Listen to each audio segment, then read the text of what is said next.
Bonjour à toutes et à toutes, bienvenue dans ce Sofa Chat consacré aujourd'hui à un sujet incontournable, l'intelligence artificielle. On en parle beaucoup, parfois de manière théorique. Aujourd'hui, on veut l'aborder de manière assez simple, mais surtout répondre à une question: quel est l'impact pour les courtiers? Pour discuter de ce sujet, je suis accompagnée aujourd'hui de Jan Peters, CEO de Portima, Tinsley Gers, Product Owner AI chez Portima, et Patrick Cowert, CEO Feprabel. Bonjour à tous. Bonjour. Bonjour. Alors, je vous propose de commencer directement. Patrick, ma première question va vers toi. Comment perçoivent les courtiers aujourd'hui cette évolution et cette arrivée de l'intelligence artificielle?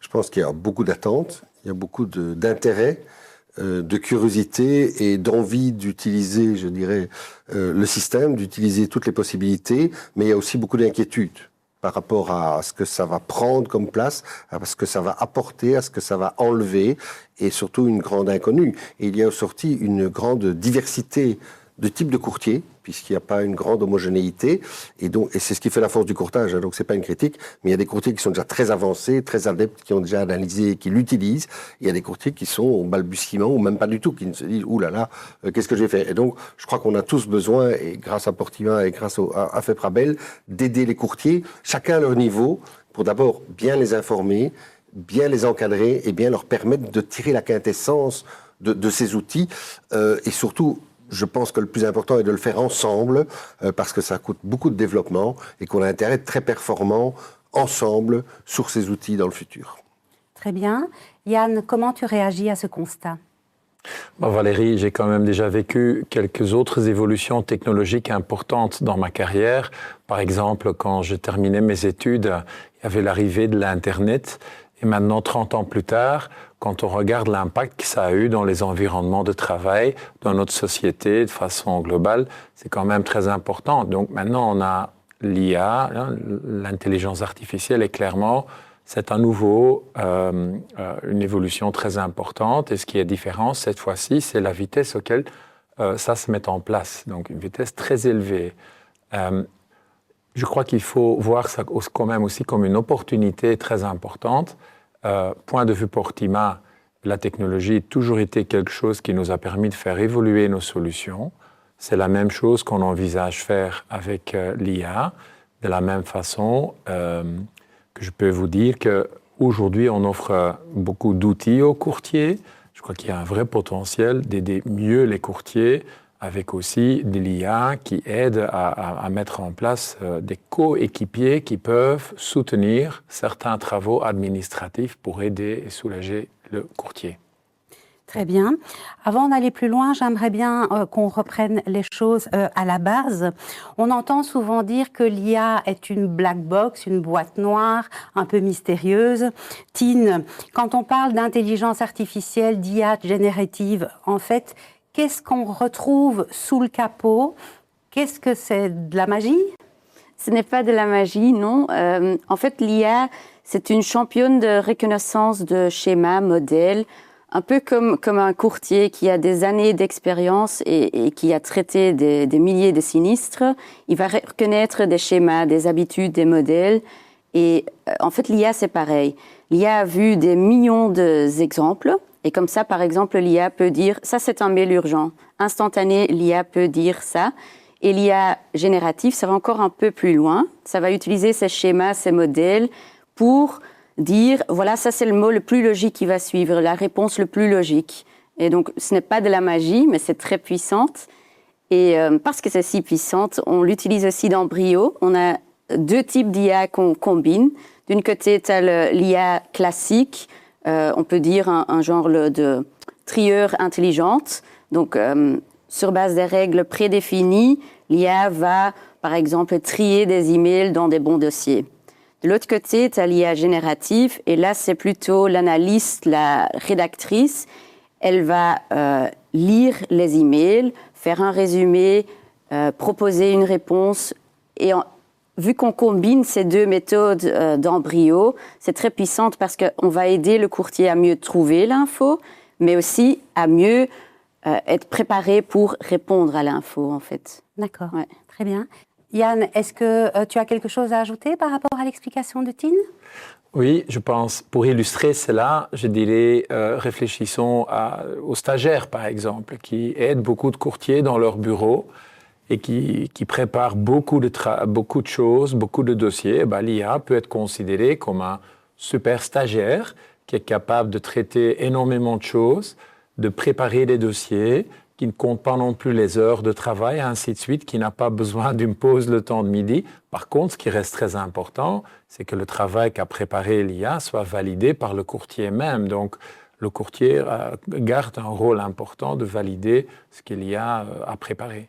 Donc, Patrick, Yann nous parle de super stagiaire qui va pouvoir apporter de l'aide. Est-ce que dans la réalité aujourd'hui, est-ce que ce type de stagiaire intelligent est déjà utilisé au sein des bureaux de courtage? Mais de nouveau, comme je le dis, le courtage n'est pas un bloc monolithique. Il est assez hétérogène. Et donc, certains courtiers sont très avancés, l'utilisent, d'autres moins, d'autres attendent. Il y a aussi sans doute un certain nombre de courtiers qui sont des aventuriers et qui l'utilisent pas toujours à bon escient, pas toujours sans avoir compris les limites et les dangers de l'intelligence artificielle, puisque super de prendre un abonnement avec ChatGPT, on se retrouve aussi avec toutes ces données, toutes ces informations qui sont publiques. Donc il y a des règles de sécurité, des règles à apprendre à connaître pour que ça fonctionne. Il y a aussi toute la partie, je dirais, éducation, le prompt, tout ce qu'on apprend à la machine, qu'elle comprenne mieux comment vous fonctionnez, ce que vous lui demandez. Et tout ça, c'est une question d'éducation, d'apprendre à la machine comment elle fonctionne. Donc tout ce travail-là doit être fait. Actuellement, c'est un peu des pionniers, on est un peu dans le vide, et je pense que l'encadrement est nécessaire, et c'est pour ça que Portima est là d'ailleurs, et Feprabel, mais surtout Portima, parce que c'est de la technologie vraiment, pour aider les courtiers à être les plus performants avec ce nouvel outil. Et je pense que contrairement aux derniers développements, Yann a parlé d'Internet, mais moi, au début de ma carrière, je suis désolé, je suis un petit peu plus vieux, mais c'était bêtement l'informatique où la question se posait, est-ce que je dois m'informatiser? C'était des questions que j'avais à l'époque. Et ça, on s'est posé la question très longtemps. Maintenant, ce n'est plus une question. Internet n'est plus une question. Et ici, je sens que c'est une des dernières évolutions où il n'y a pas cette question. C'est une évidence. C'est une évidence. Et comme Yann a dit, je pense déjà ça va très vite, peut-être trop vite. Et donc, il faut bien se préparer, bien cibler et être très performant. Et surtout, essayer de rester à jour, parce que je pense que l'évolution va encore continuer. Et donc, il y a beaucoup de travail, et on a vraiment besoin de travailler en commun pour être efficace. Très bien. Pour rester sur les concepts et le wording, Yann, est-ce que tu peux nous expliquer la différence entre un chatbot et un agent AI? Un chatbot, c'est souvent une première expérience pour quelqu'un qui commence à utiliser l'IA. C'est un chatbot qui est réactif. On pose une question, on reçoit une réponse et on peut itérer dessus. Il y a des personnes qui utilisent ça pour traduire ou pour chercher des informations au lieu d'aller sur un Google Search. Utilise le chatbot qui typiquement est quand même formé sur un ensemble d'informations énormes qui est publiquement disponible sur l'Internet. Mais il y a un facteur qui est important, c'est réactivité. C'est toujours réactif. Il faut donner une instruction et il y a une réponse qui suit. Alors, un agent IA, c'est quoi la différence? Il peut agir de façon autonome. Il peut être proactif. Dans certains processus, peut vraiment gérer un workflow, un processus qui doit avoir lieu. Mais donc, c'est quand même très différent. Dans notre métier, il y a énormément de processus administratifs répétitifs.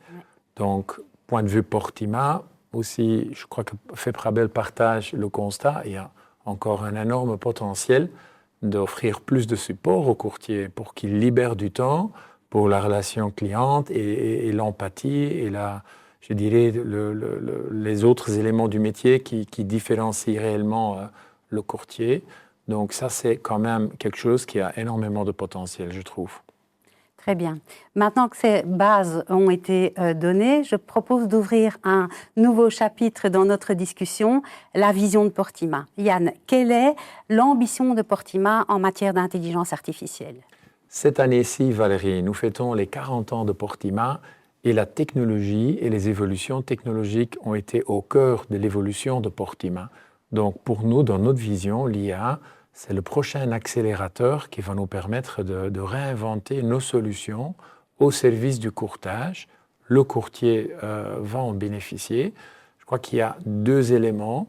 Il y a l'élément d'apprentissage et d'adoption d'IA au sein de Portima. Je vais revenir là-dessus tout à l'heure.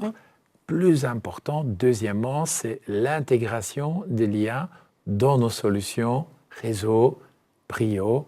Et donc, je suis très content, effectivement, qu'on arrive à un point où les premiers résultats deviennent très visibles. Et donc, nous avons déjà beaucoup anticipé et on a beaucoup à raconter aussi par rapport à cela. Mais je laisserai le mot à Tina pour expliquer un peu plus là-dessus.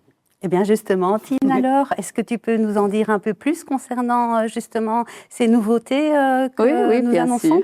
Bien sûr. Donc, l'IA pour Portima, ce n'est pas un mot à la mode, c'est vraiment une stratégie à long terme, une stratégie pour redonner le temps aux courtiers, pour simplifier les processus, mais aussi pour suivre les besoins du secteur qui évolue.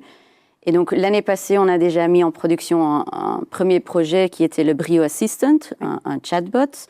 Mais ce n'était que le début. Parce que bientôt, on va mettre en production une première fonctionnalité opérationnelle, vraiment dans Brio.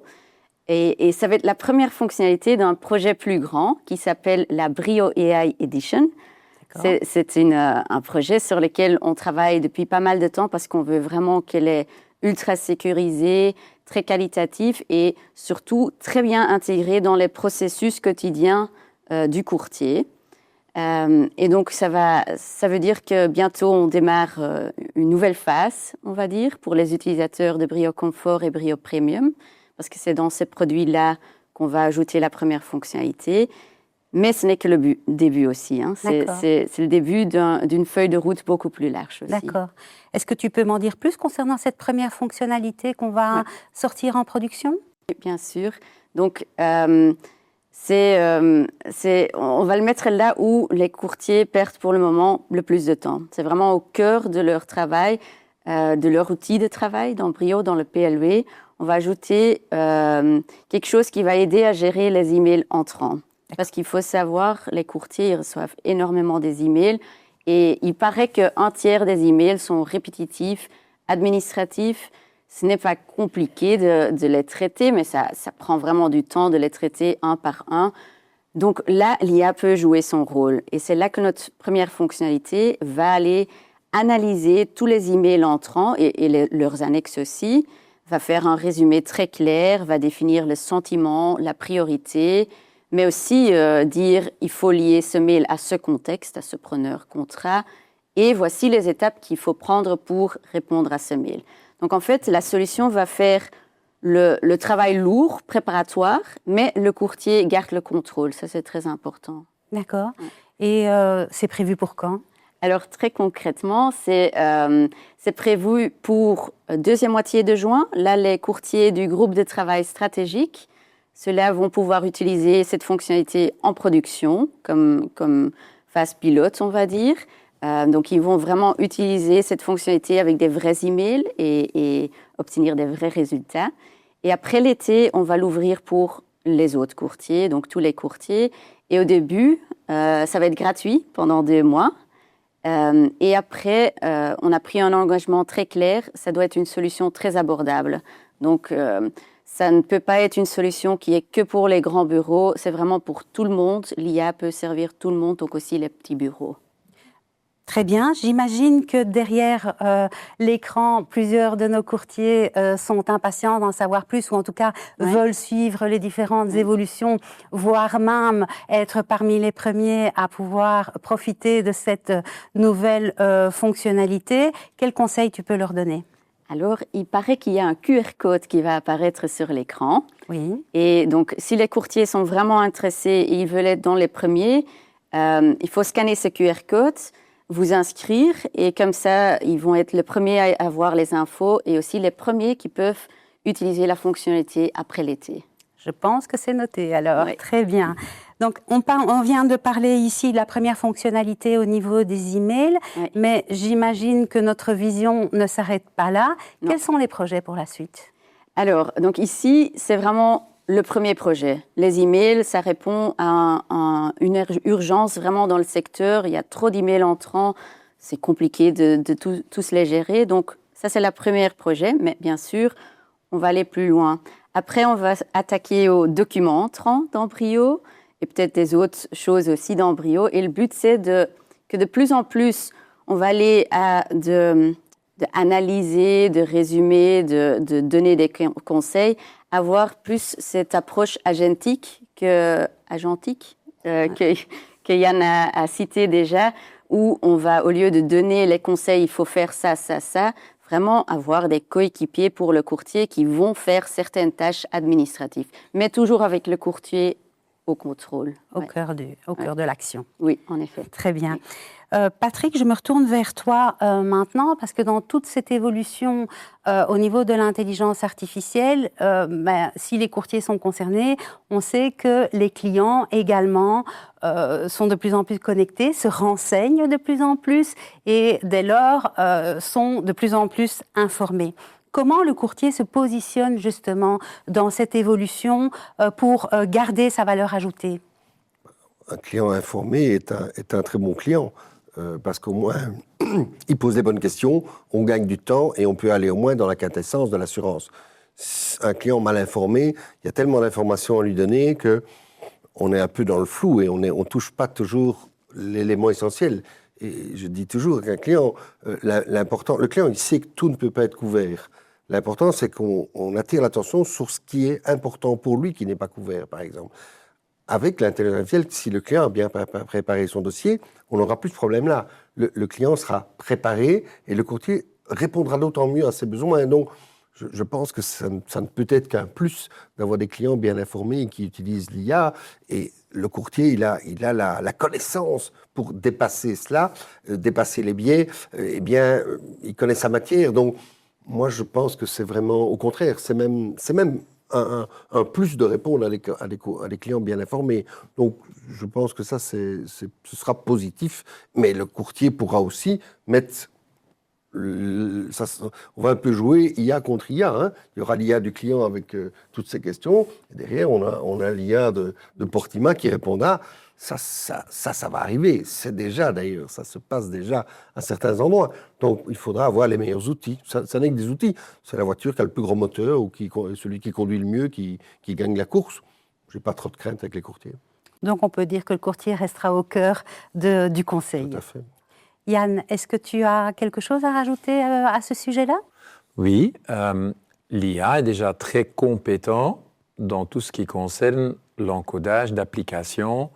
Et Portima est quand même éditeur de logiciels, donc nous avons également en ce moment un programme d'adoption qui est en pleine exécution au sein de Portima pour aider nos employés à travailler aussi à l'aide de l'IA. Donc, de plus en plus, nos développeurs font appel à des agents IA pour la création du code des applications et leur rôle est donc plutôt de surveiller ce que fait l'agent, mais aussi de plutôt travailler sur la définition des spécifications auxquelles l'application doit correspondre. Ce n'est pas uniquement les développeurs, les analystes fonctionnels, la même chose. Ça s'appuie aussi sur des agents IA. Aussi la création de prototypes quand on fait nos ateliers stratégiques avec notre groupe de travail, par exemple. Avant, c'était quand même beaucoup de travail de créer les prototypes. C'était parfois des journées entières de travail. Aujourd'hui, l'agent IA aide aussi nos BXO à développer les prototypes pour avoir des maquettes très visuelles et pour entendre si oui ou non ça correspond aux besoins. Donc, c'est une évolution importante. Ça ne se limite pas au niveau de l'encodage des applications, au niveau de notre service de support, service de formation. Je vois beaucoup de dynamisme, envie et enthousiasme pour aussi embrasser l'IA et d'améliorer la qualité de service que nous offrons de façon journalière aux courtiers. Et toujours dans une vision long terme, évolution future de l'AI, Yann, comment Portima se structure et s'organise pour tenir la distance à long terme? Donc, la vision, elle est claire, c'est de capitaliser là-dessus, aussi bien en interne dans notre façon de travailler, mais aussi dans les solutions que nous offrons à nos clients, mais pas l'IA juste pour l'IA. Donc, juste créer de l'IA comme gadget, je crois que ça, c'est passé. Ça, c'était ce qui peut-être s'est passé dans certaines structures dans le passé. Pour nous, c'est juste clé de choisir les bons cas d'usage où on peut réellement faciliter la vie du courtier, donner de l'aide au courtier et là-dessus, investir des bonnes solutions qui répondent exactement aux besoins et de non seulement faire ça seul, mais toujours en co-création, en communication avec les courtiers, avec les fédérations, avec FEPRABEL. Ça, c'est notre vision des choses. Très bien. Alors, je vais aborder maintenant un nouveau thème, c'est le thème de l'humain, puisque l'intelligence artificielle rentre dans les bureaux de courtage. Comment les collaborateurs des bureaux vont vivre en fait cette évolution? Yann, ton avis là, sur ce sujet? C'est intéressant de se mettre dans la peau de l'employé dans le bureau de courtage et je dirais qu'il y a typiquement quand même un peu de résistance auquel on va faire face parce qu'on est des êtres humains et tout d'un coup il y a l'IA qui arrive dans l'environnement de travail et les études que moi j'ai lues, il y a typiquement 2 types de résistance qui peuvent jouer. Il y a à la fois la résistance rationnelle parce qu'un agent IA va automatiser un travail administratif, 9 fois sur 10, ça se passe bien et le travail est parfaitement fait. 1 fois par 10, il manque un contexte où c'est complexe et ça se passe mal. Oui. Alors, l'employé doit quand même valider donc, tout le travail chaque fois avant de pouvoir vraiment conclure tout est bien fait. Donc, certains employés risquent de dire finalement, au bout de compte, ça ne m'aide pas tellement, donc je continue à travailler comme j'ai toujours fait, je mets de côté la solution IA. Alors, 2e type de résistance, c'est la résistance émotionnelle. Oh là là, l'IA arrive, je vais aider l'IA à s'améliorer, je vais travailler avec, mais qui dit moi que dans 2-3 ans, mon emploi est toujours présent et que l'agent IA ne peut pas complètement me remplacer. La réalité, c'est dans notre secteur, on manque des effectifs, nous cherchons beaucoup de monde. Donc ici, on a vraiment l'opportunité d'alléger certaines tâches à l'aide de l'IA. Capitalisons là-dessus. 2e élément que je mettrai en avant, un avis aux courtiers, parlez-en dans le bureau. Il faut que ce sujet soit abordé, qu'on écoute les craintes, les réactions des employés, qu'il y ait un dialogue constructif qui se passe pour qu'il n'y ait le moins possible du non-dit.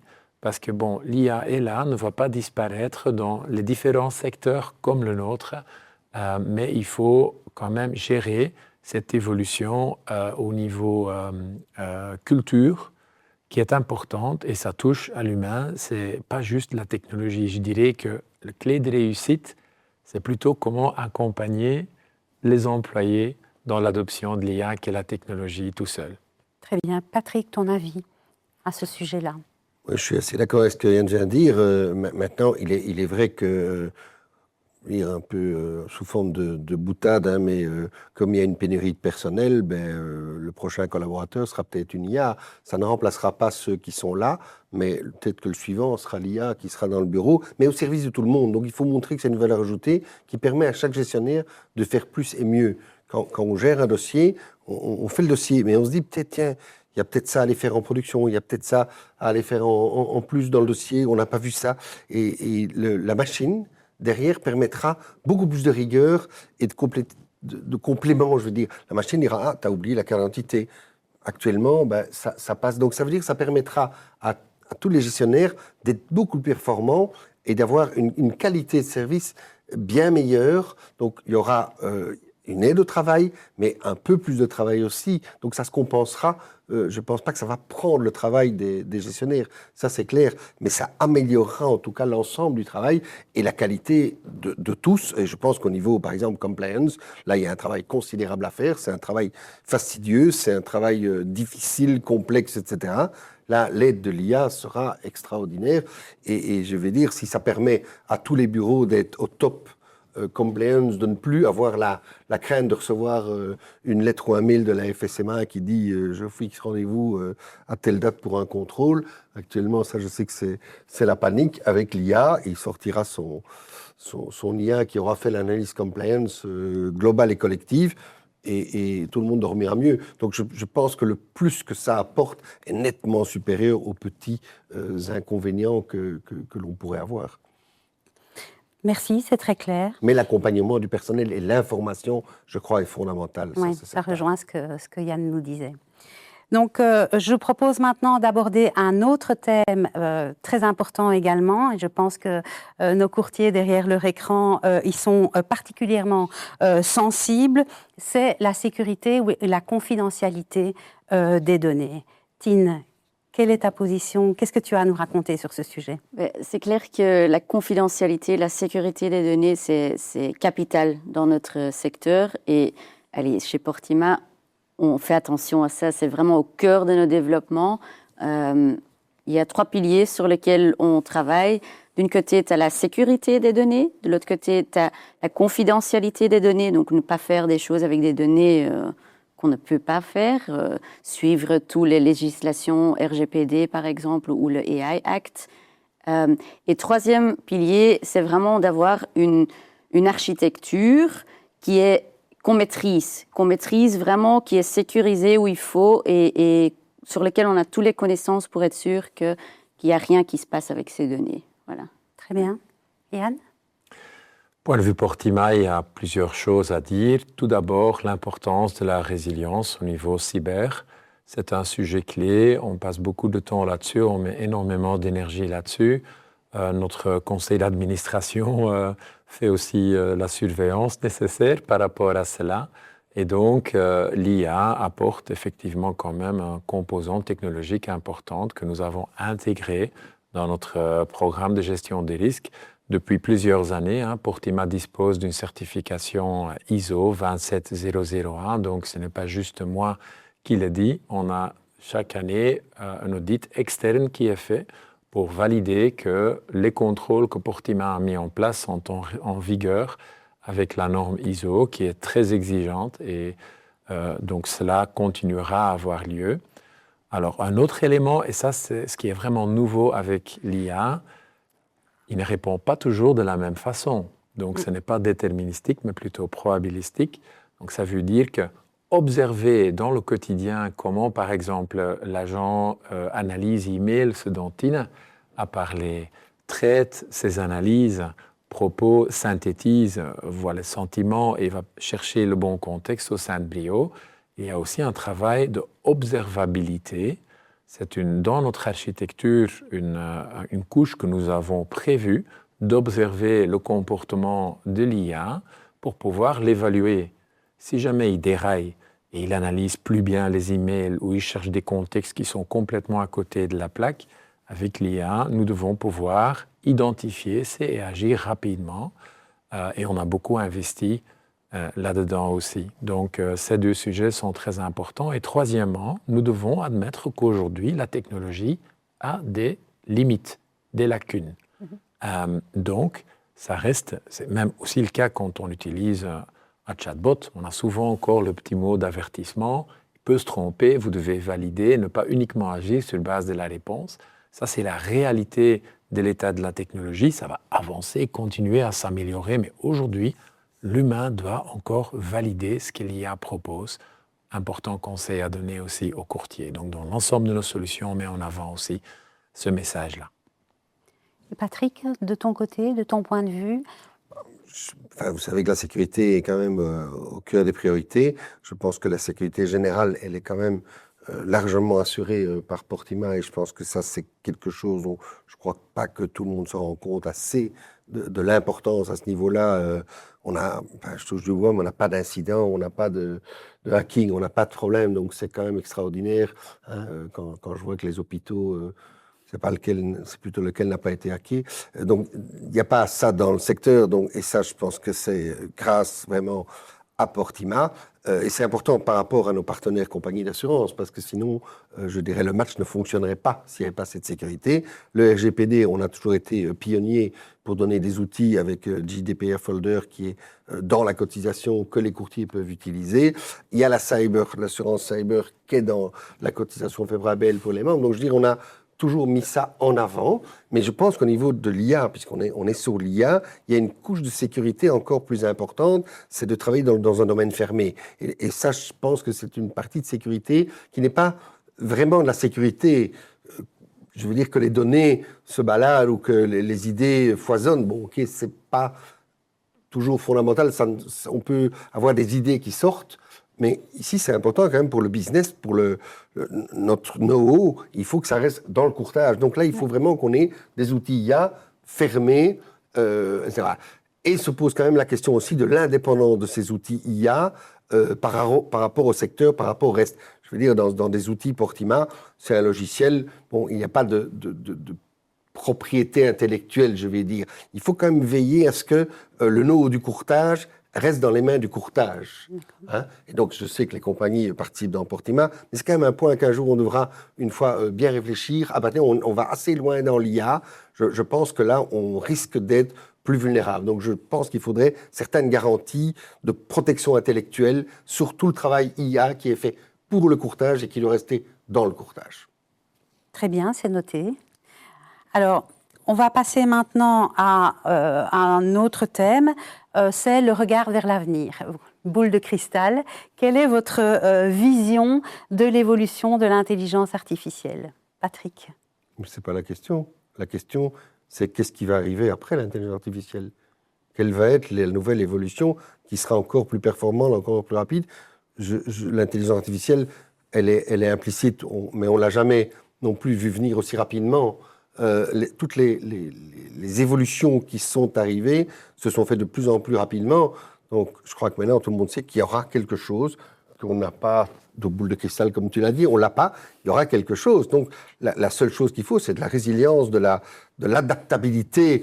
Et je sais que le courtage est particulièrement actif et très mobile et adaptable, s'adapte à toute l'histoire. Moi, ça fait quand même 40 ans que je vis avec eux et que je vois l'évolution et l'adaptabilité du courtage, mais on demande la même adaptabilité de Portima pour aller dans les technologies, aller plus vite. Et je pense qu'il y a, Yann n'était pas là, donc je peux le dire, mais la manière dont Portima s'est adapté à l'intelligence artificielle est 10 fois plus rapide et plus efficace que la manière dont Portima s'est adapté à Internet à l'époque. Alors, il n'y a personne qui était là, donc je peux le dire, mais c'est un compliment, hein, prenez pas ça autrement, c'est un compliment. Donc, on est dans le monde, non, mais il faut se rendre compte que ça, c'est absolument nécessaire, la rapidité du changement et l'évolution pour y arriver est essentielle, et c'est ça que nous attendons pour l'avenir, alors qu'on appelle ça évolution de l'IA ou autre, mais il y aura encore des évolutions. Il ne faut pas croire qu'une fois qu'on aura digéré l'IA et encadré ça, ça ne fait que commencer, ce sera une évolution de tous les jours.